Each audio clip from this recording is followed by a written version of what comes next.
patunayan sa kanila na ako si Ina. Ang espadang binigay sa akin ni Itay, si Lindon. Alam ko matutulungan niya ako. Ang nag-usap pa po ng duwendesitas. Ano ba yun? Magnanakaw ka, ha? Nakikita mo to, hahampasin talaga ito pag nagkamali. Fina? Achoo! Bakit ka nandito?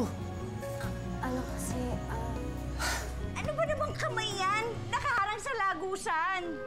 Ang laki! Ano, Fee?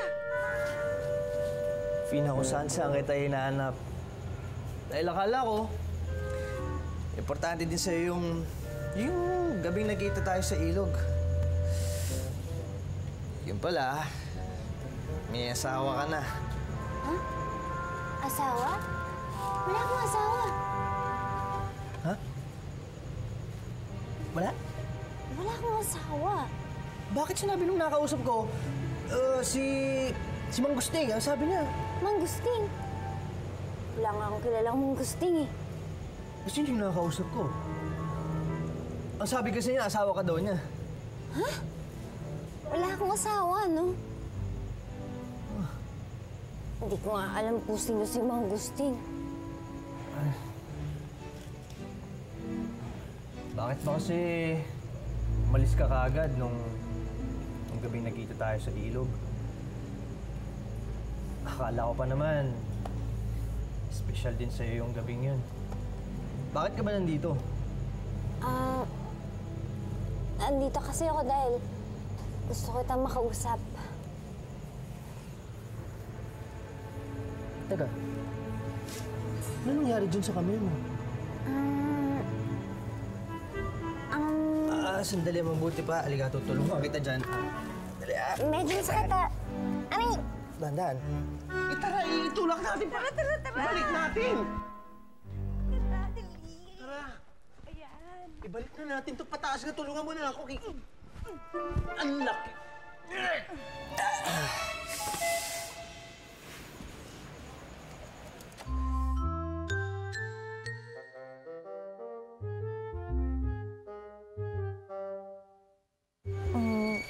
Lindon?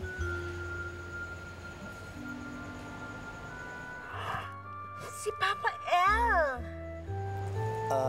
Sabi mo, kaya ka nandito dahil may gusto kong sabihin? Oo.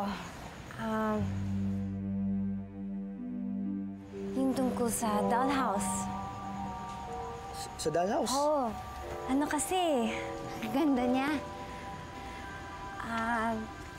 Nung bata kasi ako, mahilig ako sa dollhouse. May ganyan ako. Tapos lagi ko siyang nilalaro, ganyan. Pakiramdam ko nga, doon ako nakatira. Gusto ko lang sana itanong kung bakit may ganyan ka? Ito? Wala, sa kaibigan ko kasi ito eh. Sa isang napaka-special kong kaibigan. Asan na yung kaibigan mo? Tsaka, bakit nasa'yo pa rin yan? Wala na siya. Matagal na siyang wala.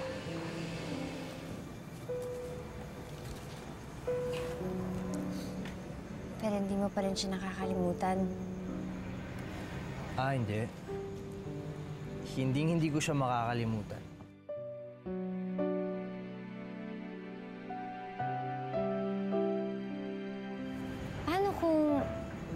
Paano kung bigla na lang siyang bumalik? Bumalik? Imposible ata yun. Malay natin. Ganun na nga yung nangyari. Bigla na lang siyang bumalik. Ano sasabihin mo sa kanya?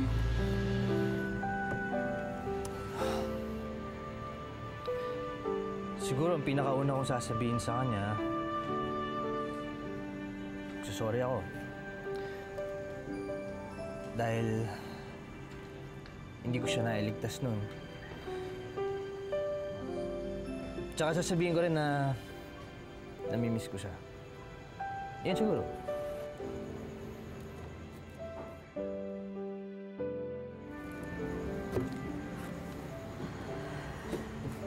Lindon,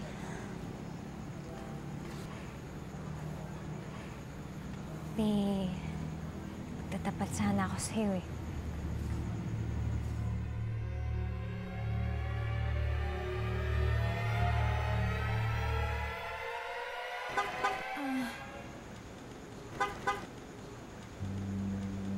Kailangan ko na umalis.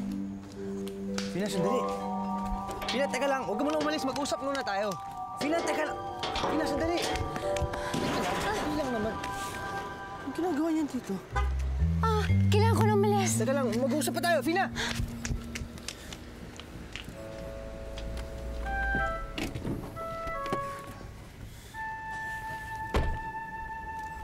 Lindon? Sino yung babaeng yun? Sino? Yung kaibigan ko. Kaibigan mo. Anong ginagawa nandito? This oras na ng gabi, ha? Nag-usap lang kami. Nag-uusap lang kayo. Gantong oras, nag-uusap lang kayo, ganon? How could you do this to me, ha? Kaya bago-bago pa lang natin, nabababae ka na? Hindi, Lucille. Hindi naman kasi ganun yun eh. Ano hindi ganon? Eh, sino ba kasi yun? Lindon? Oh, Lucille, anong nangyayari? Ito kaibigan si Lindon. Nang bababae. Mana ka na rin kay Kuya Estong, no? Ano ka ba? Nag-uusap lang naman kami. So, ibig mong sabihin, hindi mo gusto yung babaeng yun na ako lang yung mahal mo?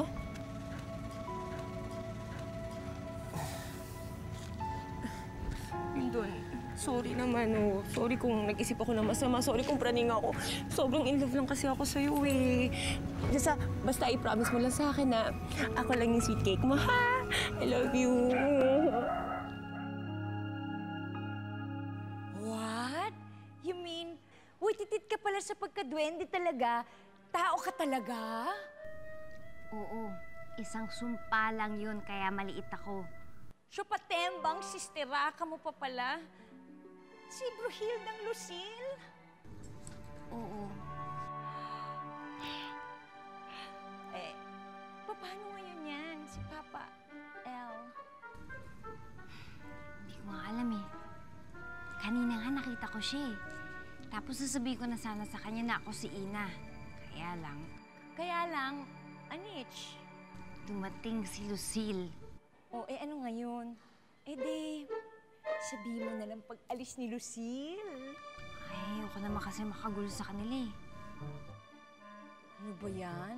You mean, dead ba ka na naman sa feelings mo? Ipapaubaya mo na lang si Papa L kay Lucille? Parang gano'n na nga lang siguro.